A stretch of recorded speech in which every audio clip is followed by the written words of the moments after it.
1947 Roswell incident may be the most famous UFO crash story of all time. But was it the first? On April 17, 1897, a mysterious airship was seen in the skies over the small Fort Worth suburb of Aurora, Texas, on a collision course with the home of a local judge. The story of the Aurora crash is fairly simple and straightforward. According to the newspaper accounts at the time, early in the morning of April 17th, 1897, a large silver cigar-shaped object came fluttering closer and closer to the earth, struck a tower at Judge Proctor's house, exploded, scattering debris all over the place. 2 days later, April 19, 1897, the Dallas Morning News reported, "About 6 o'clock this morning, the early risers of Aurora were astonished at the sudden appearance of the airship which has been sailing through the country. It was traveling due north and much nearer the earth than ever before. It sailed directly over the public square, and when it reached the north part of town, collided with the tower of Judge Proctor's windmill and went into pieces with a terrific explosion."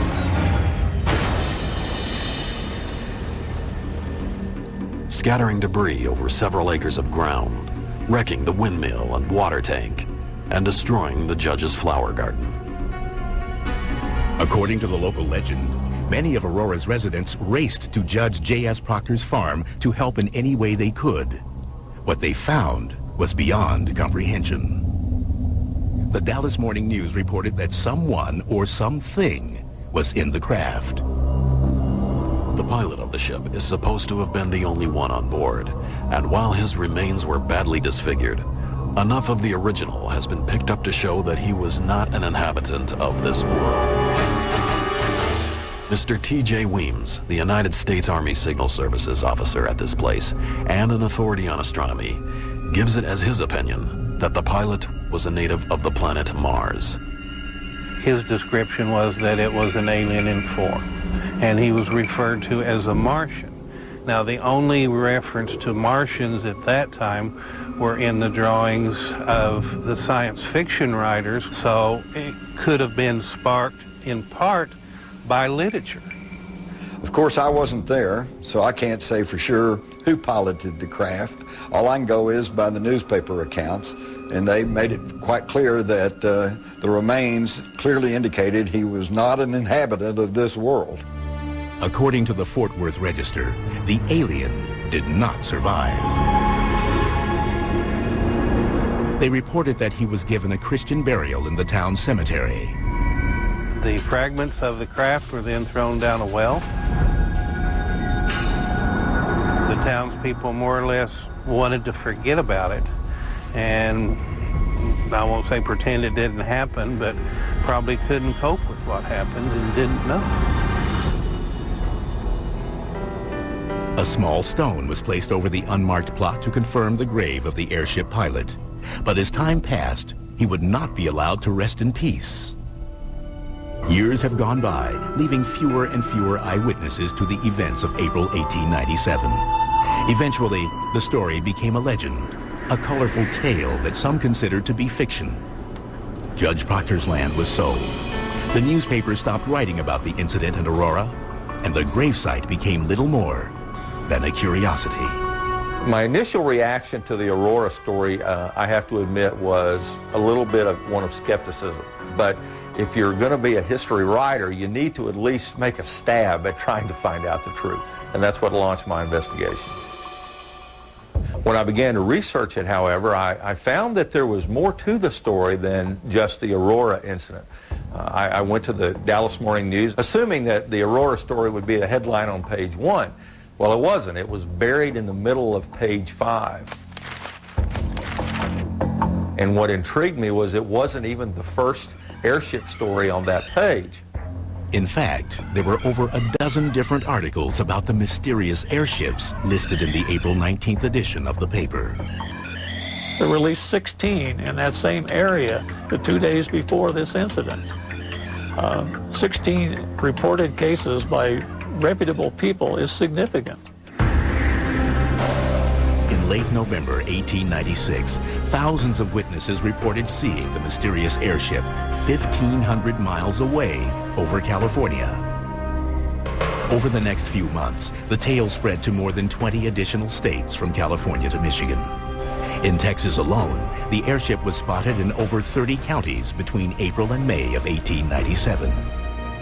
For those 2 months in 1897, literally hundreds of Texans saw something in the night air over Texas. They described it as cigar-shaped. Some people said it had lights. Some people said it didn't. Some said it could go 200, 150, 300 miles an hour. It could do things that airships today can barely do. Top speed at that time was about 35 to 40 miles an hour by train. And for reputable people to say something flew over their head going more than 100 miles an hour would be the same as us saying something went over our head going thousands of miles an hour.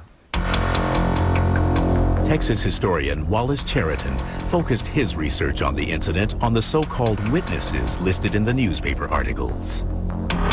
What I was trying to do was prove, were these real people? I was very pleased to find, yes, they were. They were, in fact, real people. When I first heard the stories of the airships, that excited me. It wasn't a lone incident. People across the country were experiencing something. That gave it validity. What were they seeing? Why were they seeing it? I'm not sure that we'll ever know what they were seeing. What I am sure is they saw something. Could it have been a balloon? Perhaps. Probably not an airplane, since those didn't exist.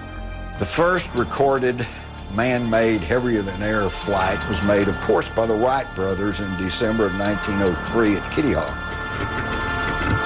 So whatever was flying over Texas in 1897 was not man-made. In fact, while hot air balloons were commonly used in the late 1800s, they were not able to perform complicated maneuvers, such as right-angle turns and rapid altitude changes that had been described by witnesses. Patents had been registered for more advanced airships, but there is no record of any actually flying during that period. We're talking about something that did not exist in 1897 and yet was seen by literally thousands of people. If there's a better example of a UFO, I don't know what it is. Soon after the Aurora crash was reported, the sightings ended. Suddenly, there were questions. Were these sightings real, or were they all part of a gigantic hoax? If you subtract out the known hoaxes, if you forget about them, what you're left with are hundreds of sightings by just common, everyday people that had absolutely no motive other than the fact, I saw something and I want to report it. Over the years, we investigate hundreds, thousands of UFO reports. They're seen, they land, and they fly away. This was something where it was seen, crashed, and left behind an occupant. That's why, to me, Aurora was the best airship case to investigate. And then, it's before Roswell. No one's gone in to cover it up. They didn't know about it. So that, to me, was the ultimate case to get the evidence I needed to prove or disprove what was going on. Coming up, the investigation focuses on the alien on board. We sent a letter and asked permission to exhume the body.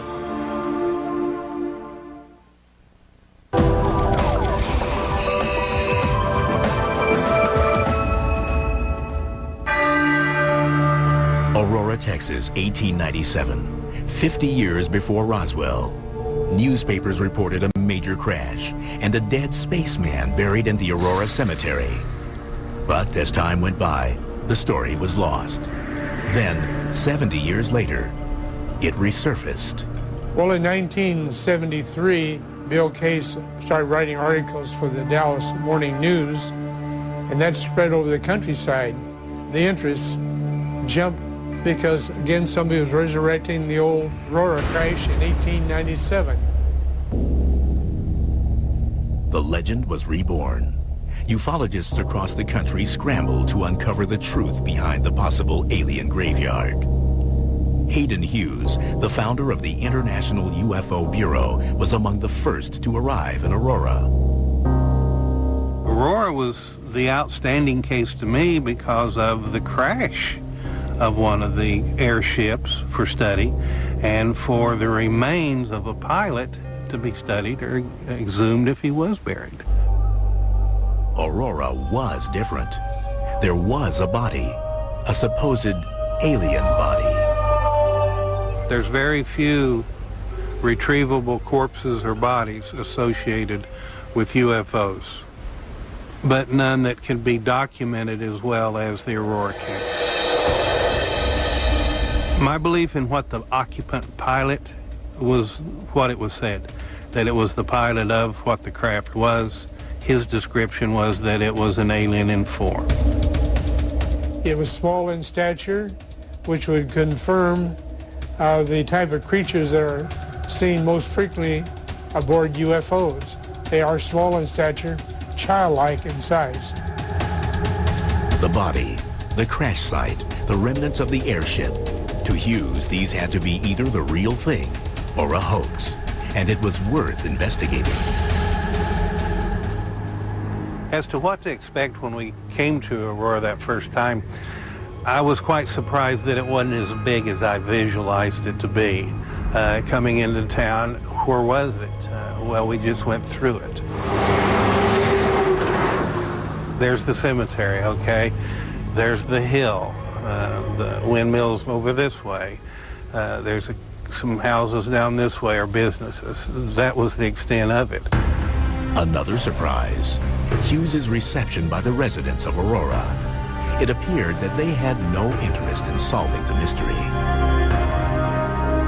One time you talked, the people were open. The next time, they were not.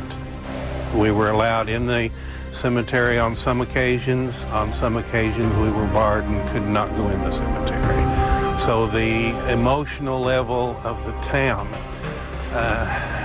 kind of told me they wanted no involvement with it. I had gone from extreme excitement and the possibility of what we could get to a frustration in that it was like the town was against us from the beginning. Then Hughes and other UFO researchers in Aurora had a breakthrough, the discovery of first-hand accounts of the crash. The witnesses were less than perfect. Some memories had faded, others were incomplete, and eyewitnesses were now in their 80s. Ufologist Jim Mars was among the first to interview the residents. In 1973, I interviewed 3 people who were alive at the time.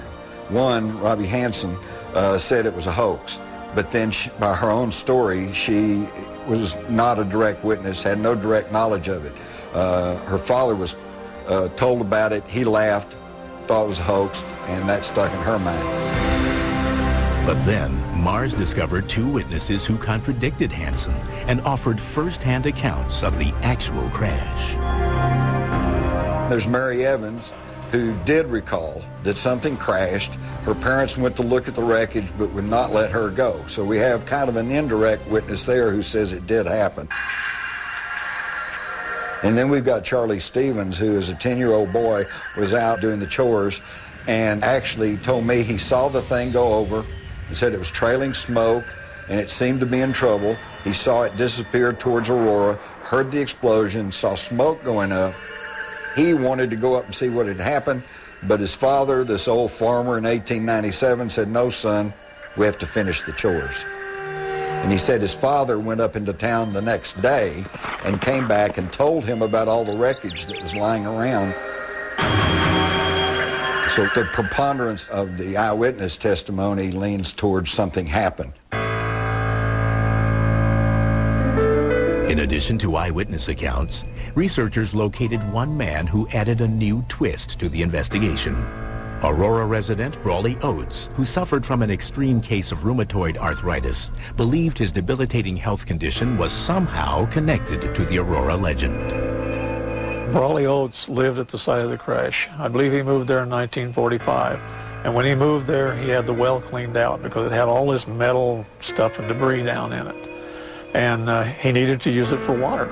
Oates believes that the water in that well that he and his family drank for about 12 years affected their health drastically.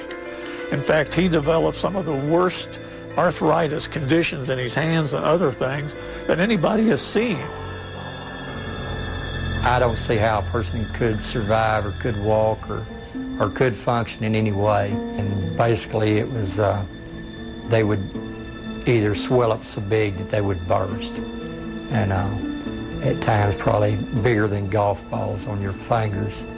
And he claimed that it was from maybe the water from the well that they used. That's the way he told it. Brawley Oates told me that it was because of radiation from the well where people had thrown pieces of this Aurora spaceship. But in sealing off the well on his property, Oates also sealed crucial evidence to the mystery inside. For researchers, the scientific evidence to support their case was becoming increasingly difficult to find. We can't go on legends. We need scientific proof that you could take any court of law and prove that this event actually took place, as our investigation disclosed. In 1973, investigators set out to the crash site and the graveyard. They hoped to find any evidence that could have survived the 75 years since the crash. Coming up, mysterious metal samples baffle the experts. It's just a marvelous thing to have a piece of something you believe really could have come from a spaceship.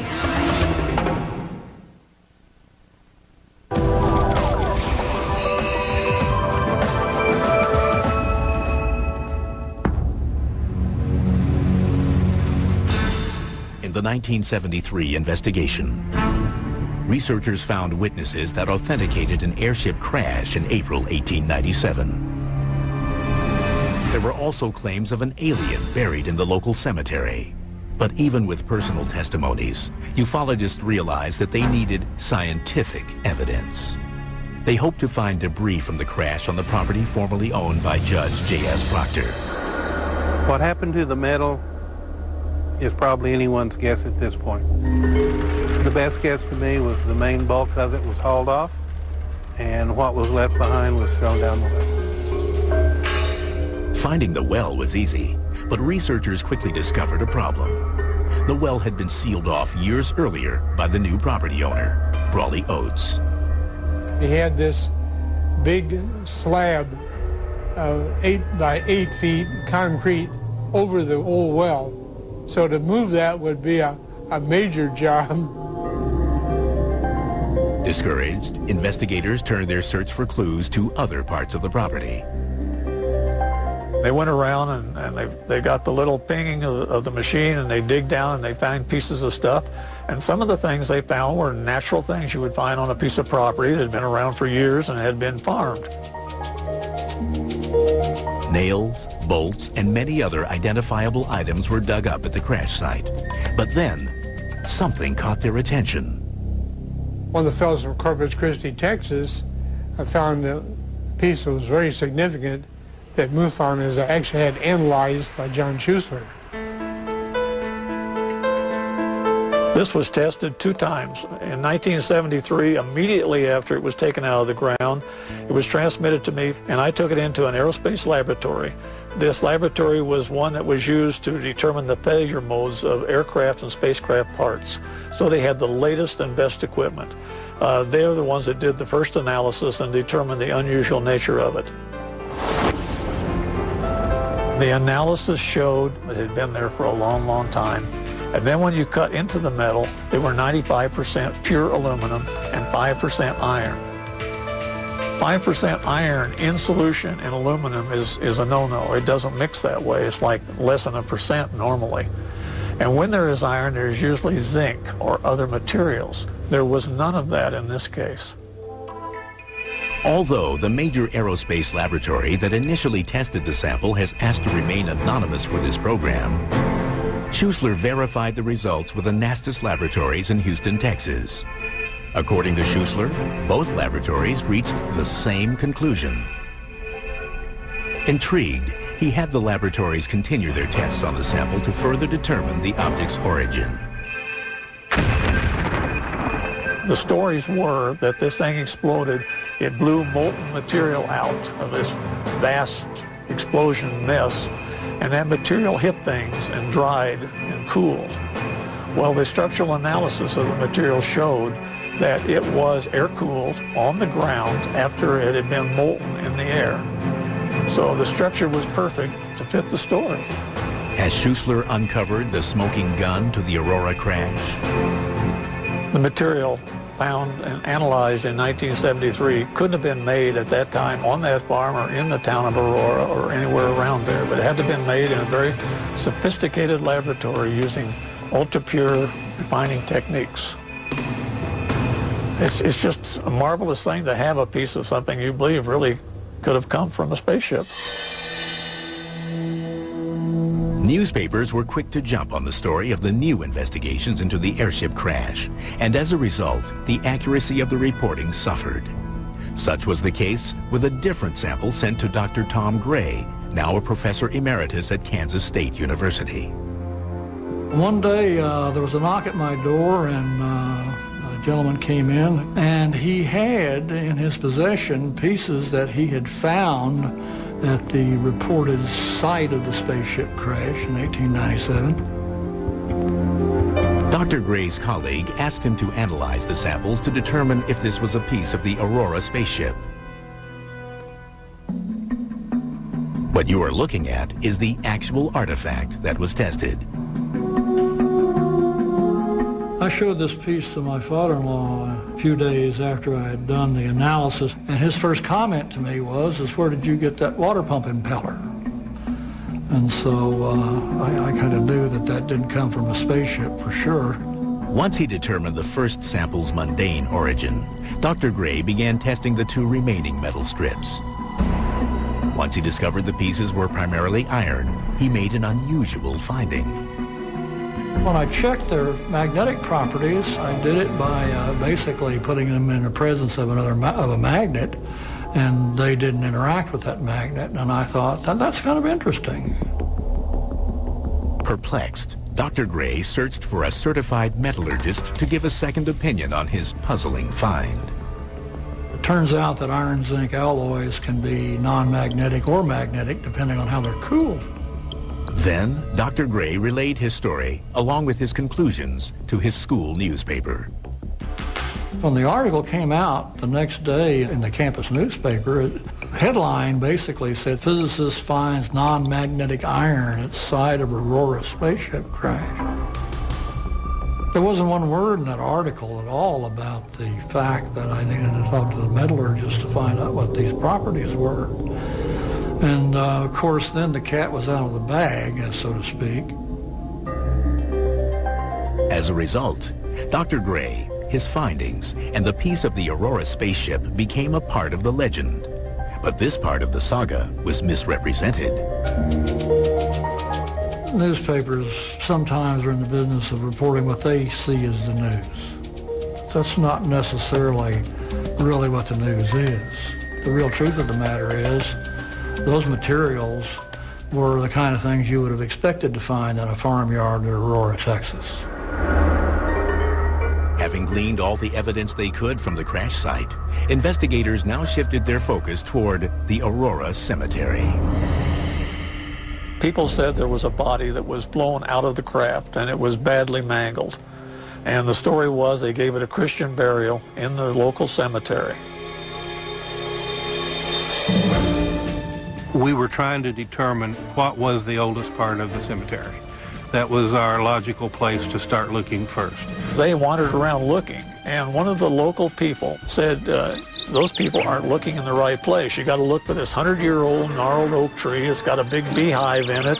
So our investigators went there, and they found this small stone that looked like it had an etching of some kind of an airship.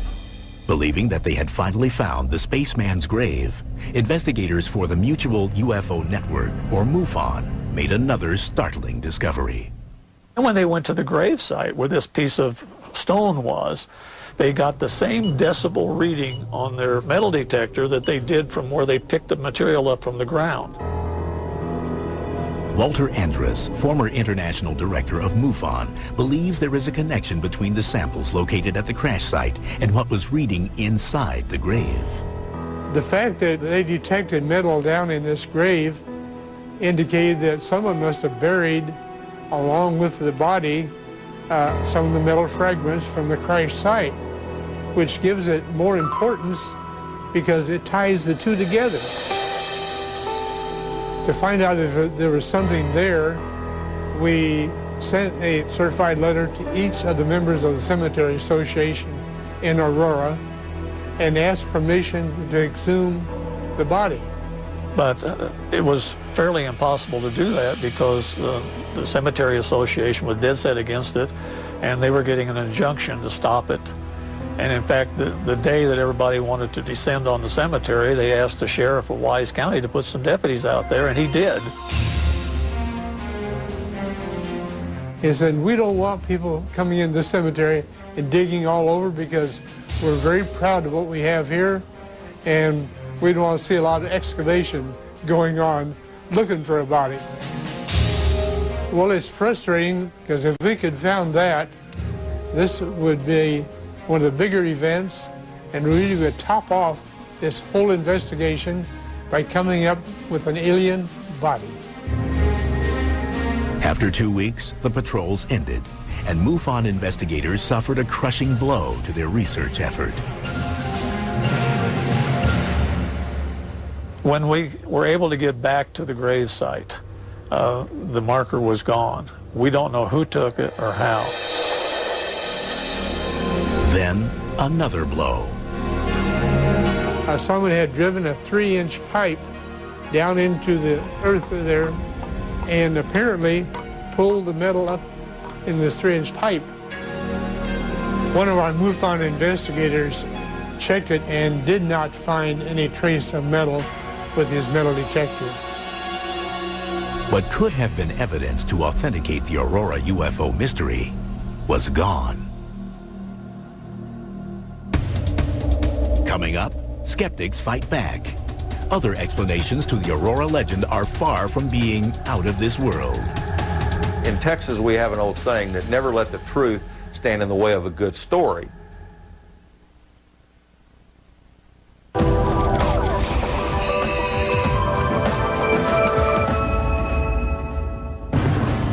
Was this really Texas's Roswell? That's what investigators in 1973 hoped to find out. But like the Roswell story in 1947, the Aurora, Texas legend grew larger and the story more twisted as each day passed. At every turn, skeptics challenged journalists and investigative agencies like the Mutual UFO Network and the International UFO Bureau, seeking to disprove their research. The theories ranged from balloons soaring through the sky to the belief the Aurora legend was merely concocted to save a dying town. The most prevalent theory to explain the 1897 airship mystery is that it was a balloon. Well, unfortunately, there is physically no way it could have been a balloon. There are no balloons that can rise or fall with lightning speed. They cannot turn at right angles. They cannot go vertically up and vertically down. They simply can't do it. I don't think the balloon theory is feasible in this because of the detailed descriptions of the different airships that were available at the time. The government, even in the 40s, tried to claim that different pilots were chasing balloons.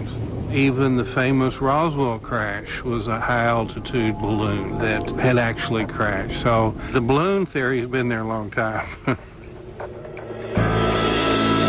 With these facts, many dismissed the balloon theory. Other skeptics, however, theorize that the Aurora legend is simply a made-up story, invented by the author of the original Dallas Morning News article from April 19, 1897. In my opinion, the Aurora story was one that was concocted by S.E. Hayden. I did find some people that seem to have recalled that their ancestors had said that Hayden was a great practical joker.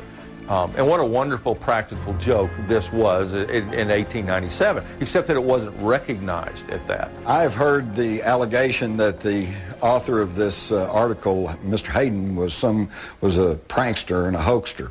I've seen no hard evidence of that, and I've seen no other articles that he wrote that turned out to be wrong. Although Cheriton is challenged by some experts, he offers a convincing argument to back up his claim. If Hayden was acting as a reporter as opposed to a hoaxer, seems very strange to me that he didn't follow the story up to say, well, people showed up for the burial of the alien and we put a little grave marker over it and somebody said a prayer. It was a wonderful ceremony. That to me would have been expected, but yet it didn't happen. The mayor of Aurora, Texas, Barbara Brammer, has spent many years researching the town's history and believes her input may solve the Aurora legend. The legend, from what I have been able to read, started after several disasters that we had in the city. The first of those disasters was a brutal boll weevil infestation, which destroyed Aurora's primary cash crop, cotton. Shortly thereafter, there was a fire on the west side of the town that destroyed several buildings and several people lost their lives. And the deaths did not stop there. Shortly after the fire, a massive outbreak of spotted fever nearly wiped out the remaining population of Aurora. It was in 1896. Everybody tried to leave it could. The whole city at one time was under quarantine, and the only time they left their houses was whenever they went to the cemetery to bury someone. In the early 1890s, Aurora saw a glimmer of hope. The railroad was set to lay track in the town and provide much-needed economic relief for the townsfolk. They got as far as laying a spur in this direction for the railroad, and then another railroad was going to be coming from out west, and it got within 27 miles of this before it was stopped. And it became known then as the railroad that never was. The town was crippled economically, and the resident spirits were crushed. It is this string of events that some believe might provide the motive for the Aurora legend. Aurora definitely needed the railroad to save everything that it had going for it at that time. When it didn't come through, it started downhill. People started moving away. I believe the people who were left in this town needed something to look forward to, and this could be the reason that someone made up the story. Although Mayor Brammer's theory goes a long way to explaining the legend, skeptics continued their assault on believers. The debunkers said Judge Proctor did not have a windmill, okay, so therefore the whole story is bogus. According to Charlie Stevens, no, he did not technically have a windmill, but he had a wooden derrick windlass, which is a wooden tower used to haul up the sump on his well. So that's a matter of semantics. There was a wooden tower there that the thing could have crashed into. In order to find evidence, I found one of the metal angle brackets that supported the wood arm of the windlass. One metal bracket is still there at the scene. Another element of the legend has come under attack from skeptics. The initial identity of the spaceman came from T.J. Weems, a local member of the U.S. Army Signal Corps.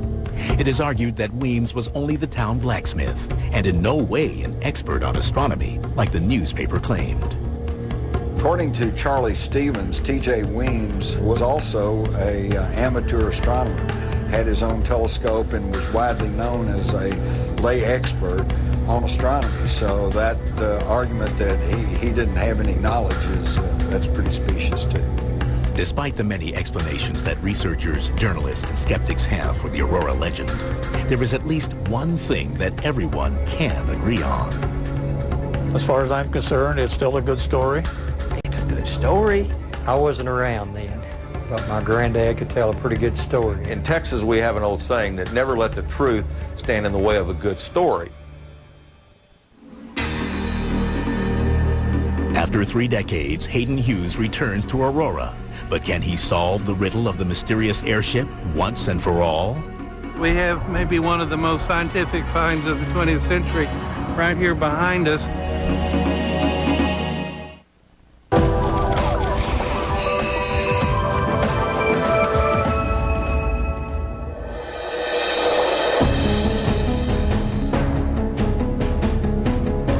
It has been more than 100 years since the quiet of Aurora, Texas was allegedly shattered by the crash of a mysterious airship. Like the incident in Roswell, New Mexico, that supposedly took place in 1947, the truth may never be known. But to some ufologists, this case from 1897 may be the key to solving the whole UFO phenomena once and for all. The significance of the Aurora encounter was that there was a body left to be studied, and that there were hundreds of sightings of the same description over the central United States during that time.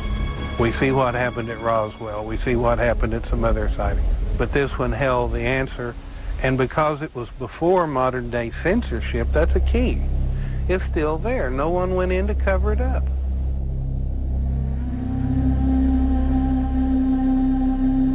While this former boomtown used to boast 3,000 inhabitants, there are only about 400 people living there today. The town may have decreased in size, but the controversy surrounding its most famous visitor has only grown. If nothing else, the tale of the mysterious airship crash has served to polarize Aurora, dividing believers from skeptics.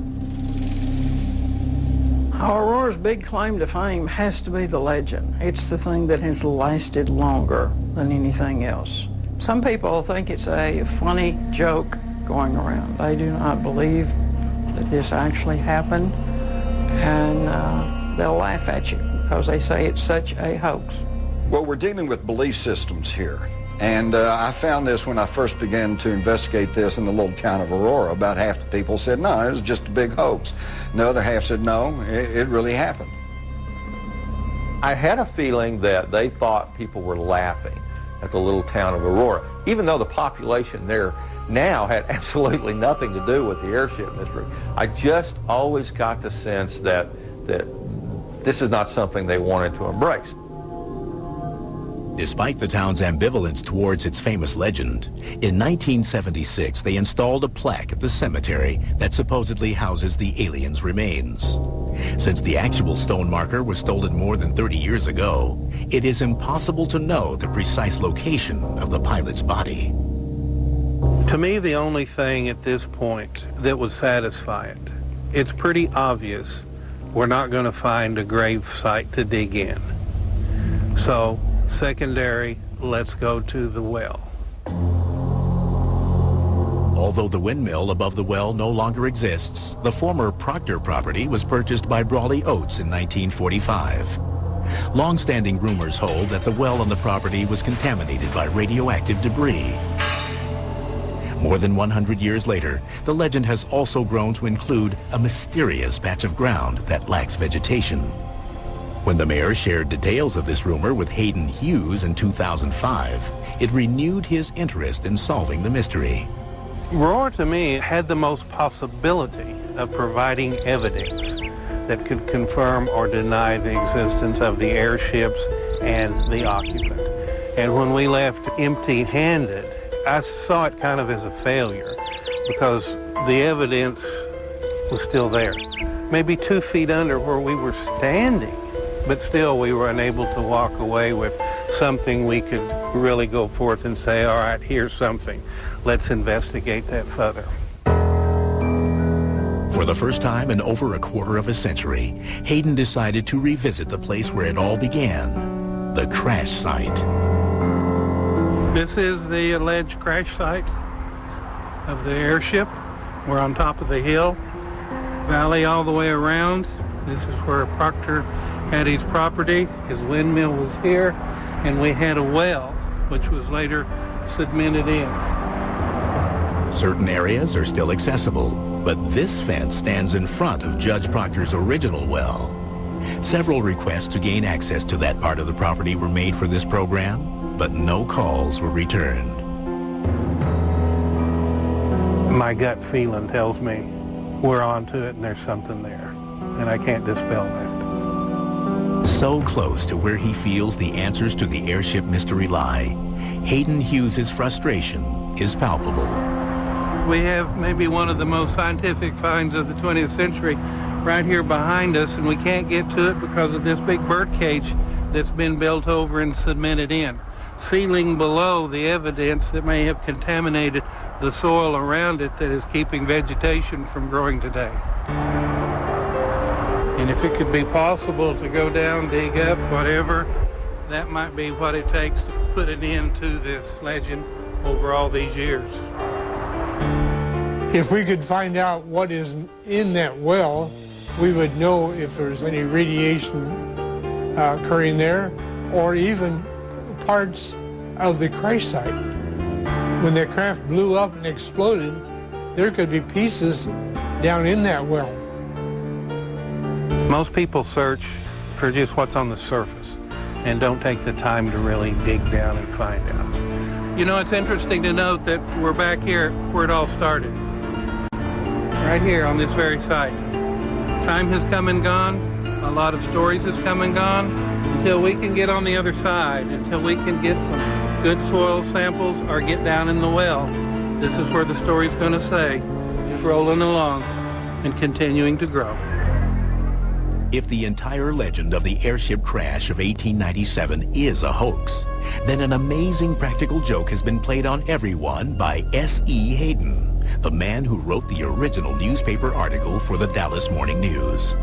But without concrete evidence, ufologists can neither debunk the hoax nor prove the legend to be true.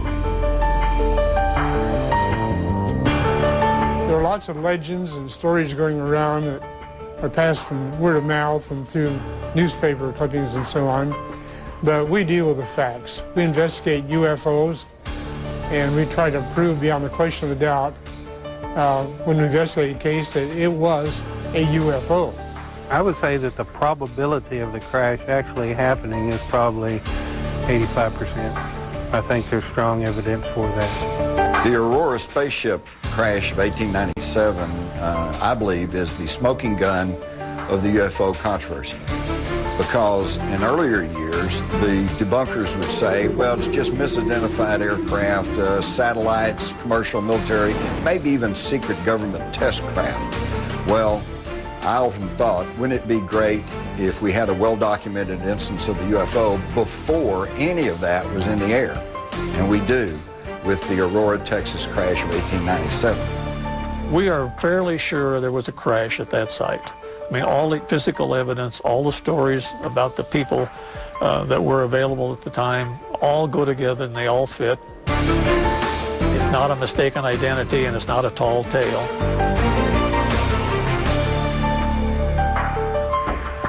My conclusion, in a nutshell, something happened in 1897 that to this day we cannot explain. We can eliminate a lot of stuff. We know it wasn't a balloon. We know it wasn't an airplane. What was it? I don't know. UFO?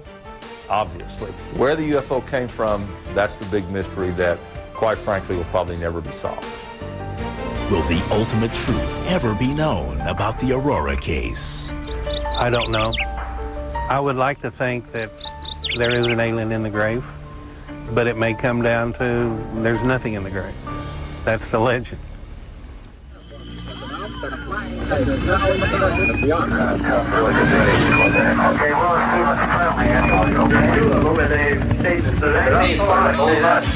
Oh my God, I know that's a plane. Oh Jesus, please be a plane. What the hell was that? Midway across the perfect circular disc. I could have hit it with a brick. In our history, the first time we're studying something that's studying us. Something fired a beam of light, doing a circle, you can imagine, circling our warhead. Fired another warhead.